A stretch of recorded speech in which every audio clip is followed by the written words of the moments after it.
सभापति महोदय, आपने मुझे इस विधेयक पे बोलने का मौका दिया। सबसे पहले तो मैं गर्व से कहता हूं, मैं हिंदू हूं, सौभाग्यशाली हूं कि राजस्थान जैसे खुशहाल भाईचारे वाले प्रदेश व भारत जैसे धर्मनिरपेक्ष देश का नागरिक हूं। भारत के संविधान ने सभी को समान बराबर अधिकार दिए हैं।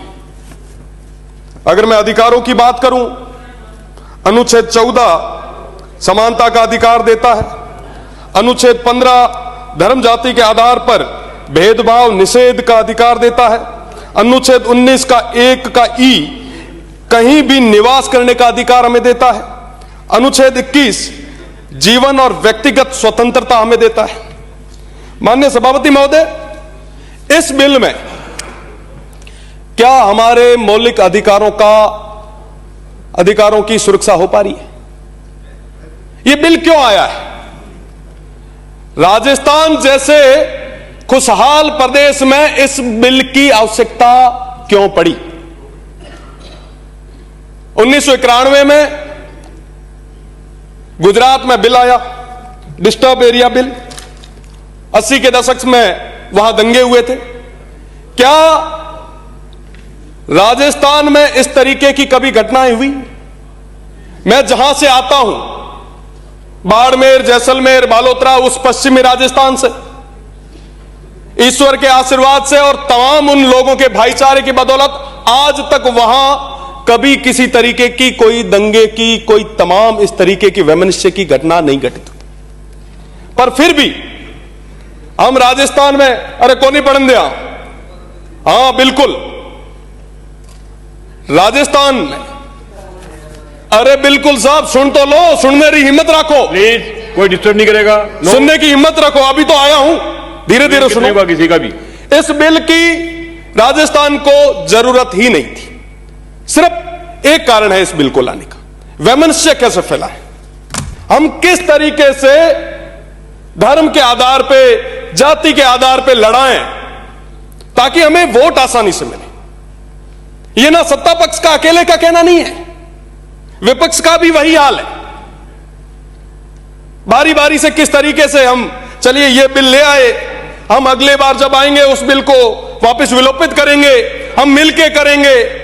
तमाम लोगों का अपना काम चल रहा है, पर आज के समय में नुकसान किसको हो रहा है? प्रदेश की 8 करोड़ जनता को नुकसान हो रहा है। पूर्ववर्ती सरकार जब सत्ता में थी, जिनके अभी ये हिमाकत बने हुए बैठे हैं विपक्ष के तमाम मेरे साथी, मैं बताना चाहूंगा कि पिछले 70 सालों में वो अल्पसंख्यक समुदाय, वो मुसलमान, वो हमारे देश के नागरिक, उनको शिक्षा से भी वंचित रखने का काम किया तो हमारे विपक्ष ने किया, हमारी कांग्रेस की सरकार ने किया। आप देखेंगे कि उनको किस तरीके से डरा के, तमाम चीजों से दूर रख के, उनको एक वोट के रूप में, अगर पढ़ लिख लिए ना साहब, वो हमें वोट नहीं करेंगे, उनको डरा डरा के किस तरीके से वोट दिए। अब क्या हो रहा है साहब? अब जो सत्ता पक्ष है वो कह रहा है कि साहब आप बड़े खतरे में, ओ हो साहब, इससे नुकसान आम व्यक्ति को होगा। आज हम बात कर रहे हैं विकसित राजस्थान बनाने की। 2047 में हम विकसित राजस्थान बनाएंगे। मैं दावे के साथ कह सकता हूं, क्या इस तरीके से आप विकसित राजस्थान बनाएंगे? क्या वैमनस्य के आधार पर वो विकसित राजस्थान की नींव आप रखेंगे? हम किस तरफ जा रहे हैं? आज के समय में महंगाई पे बात होनी चाहिए, बेरोजगारी पे बात होनी चाहिए, शिक्षा के बात होनी चाहिए, चिकित्सा की बात होनी चाहिए। नहीं करेंगे साहब, उनसे वोट थोड़ी ना मिलता है। वोट तो इन तमाम बिलों से मिलता है। लड़े आपस में, सब जाते हैं लड़े। इस तरीके से इस प्रदेश को बांटना आप बंद करें। मैं किसी की पैरोकारी नहीं करूंगा, पर हकीकत यह जाननी जरूरी है। मैं विधानसभा और लोकसभा दोनों का चुनाव लड़ा। मुझे दोनों ही चुनाव में अल्पसंख्यक समुदाय के वोट नहीं मिले, पर फिर भी मैं उनकी बात करूंगा। यही लोकतंत्र की खूबसूरती। यह जरूरत है इन तमाम विषयों पे बात करने की।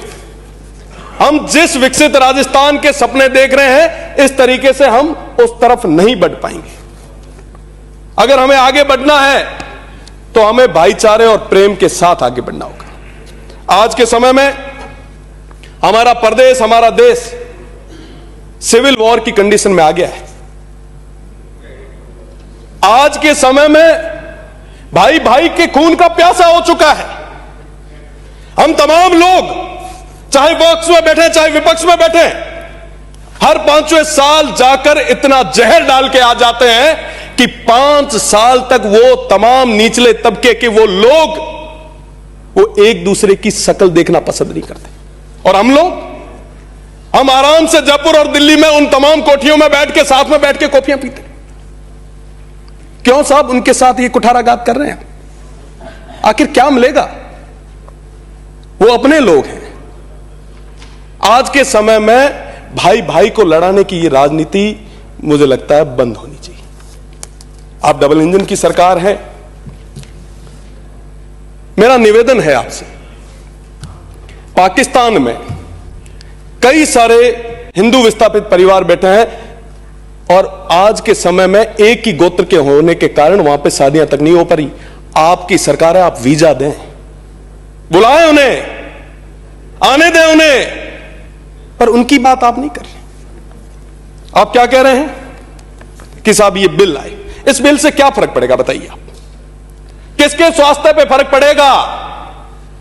जो व्यक्ति जिसको जमीन लेनी है वो 4 रुपए किसी टेबल पे रखेगा, अधिकारी भिड़ते ही साइन करेगा। आपको क्या लगता है आप जो अभी बना रहे हैं उसी तरीके से ही चलेगा? जिस कानून को जिस उद्देश्य के साथ लाए हैं, आपको लगता है कि वो उस तरीके से उसकी पालना हो पाएगी? आज के समय में नेताओं के स्वास्थ्य पे फर्क नहीं पड़ेगा। आम जनता जो है ऐसे कानूनों की वजह से वो परेशान होगी। आज ही कहा गया है, बंटेंगे तो आक्रमण झेलेंगे, जुड़ेंगे तो आगे बढ़ेंगे। आज जोड़ने की जरूरत है। आप सरकार में हैं, आप जोड़िए, जोड़ने से आगे बढ़ेंगे। पर हम क्या कर रहे हैं? हिंदू, मुस्लिम, सिख, ईसाई, हम चारों हैं भाई भाई। स्कूल में जब थे ना साहब, तब सुनते थे। राजनीति में आने के बाद की तस्वीरें अलग हो गई। मैं आपकी जानकारी के लिए बता दूं, जो माननीय अभी फरमा रहे थे, आज के समय में जो अल्पसंख्यक के रूप में तमाम जो वो लोग बैठे हैं ना, वो हम में से ही गए हैं, हमारे ही भाई हैं। अगर 4-5 पीढ़ी पहले देखेंगे तो स्थितियां स्पष्ट हो जाएगी। मैं कहना चाहूंगा, भैया हो, चाहे मंगलिया हो, चाहे गज्जू हो, चाहे सावध हो, चाहे जंज हो, चाहे सहता हो, चाहे सोरा हो, चाहे समा, समेजा, नोहड़ी, आलीसर, हालपोत्रा, जूनेजा, राजड़, ये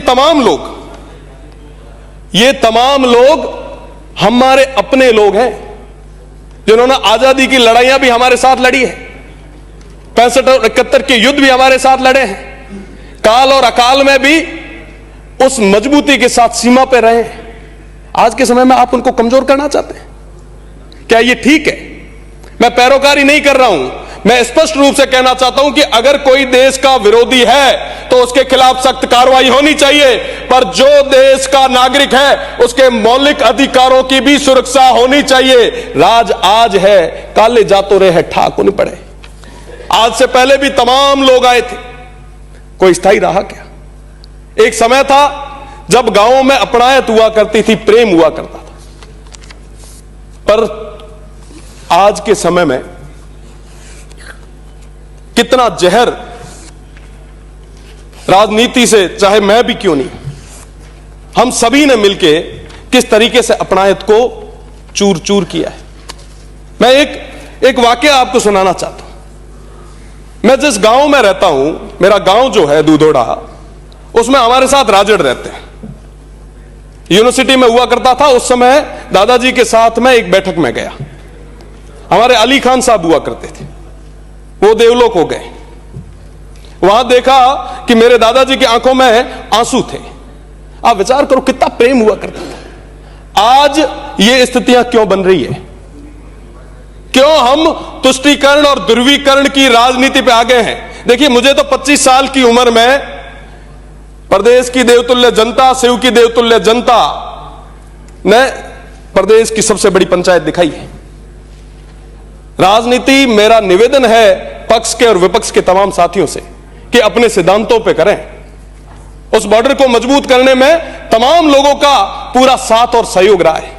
आज अगर वाकई आप चाहते हैं कि हम इस देश को विकसित बनाएं, इस प्रदेश को विकसित बनाएं, तो जोड़ने से बनेगा, इस प्रेम और भाईचारे से बनेगा।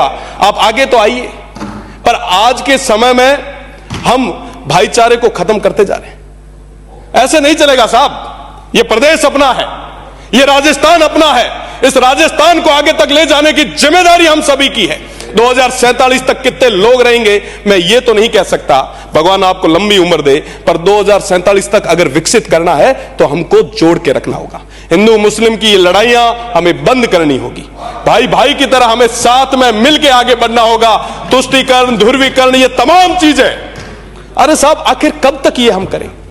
आज गांव में जो आखिरी पंक्ति में खड़ा मुसलमान है, चाहे हिंदू है, वो सब हमारे सामने उम्मीद की किरण के साथ, उम्मीद से एक तरफ देखते हैं कि साहब ये जो माननीय सदस्य आज सदन में बैठे हैं हमारे लिए बात करेंगे, हमें पानी पीने के लिए लाएंगे, शिक्षा और चिकित्सा की बात करेंगे। हम क्या कर रहे हैं सर? ये बिल लाए हैं। अभी जो माननीय सदस्य बोल रहे थे वो एकदम सही बोल रहे थे। अगर नाम भी पढ़ लो तो आप पूरा नाम एक साथ नहीं पढ़ सकते। पक्ष के जितने भी तमाम माननीय सदस्य हैं, मैं निवेदन करना चाहूंगा, अगर एक को भी पूरा नाम बिना देखे आता हो तो उठ के बोलना, मैं मान जाऊंगा। आप क्या बात कर रहे हैं? मेरा निवेदन है, हम आपके अपने हैं, आपके पराये नहीं है, पर इस तरीके की चीजें हम हमारे स्टेट को किस और ले जा रहे हैं? हम ये कुठाराघात किसके साथ कर रहे हैं? हम हमारी आने वाली पीढ़ी को क्या दे रहे हैं? हमें जो विरासत में चीजें, जो भाईचारा, जो प्रेम, जो अपनायत मिली थी, क्या हम हमारी आने वाली पीढ़ी को दे पा रहे हैं? बहुत बड़ा विषय है। मेरा निवेदन है कि इसके बारे में सोचा जाए।